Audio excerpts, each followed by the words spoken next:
This is our wedge calf raise or toes elevated calf raise. So moving on from a standard one where you're just standing there and we go up into a calf raise, we're going to go to some sort of elevated surface. Using a plate is a really good idea. You can use a step, any sort of little leverage point that you can get.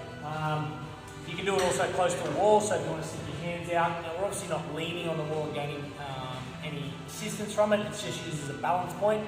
So a little tip is just sort of bend your fingers, knuckles, and you're leaning on there because you can't really push too hard there. So the balls of our feet are pretty much on our elevated surface, and now this allows us, because we're getting a stretch in here, in this different angle, allows us to get more range through this calf raise, through our Achilles. We get a bit of soleus, plantar fascia work, through the sole of our feet, and we get to add those couple of elements into it. So what we're doing there is we're looking to elevate, push through the balls, we go right up as high as we can. We want to try to make sure we concentrate on not letting our feet flare out on this, because then that dominates using different parts of the calf. We want to work through different ranges.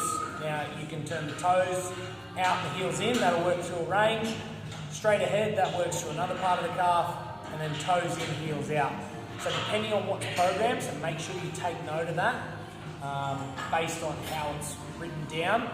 But you want to be clear. If it says one way, you're not doing it any of the others, because it's obviously for a specific reason.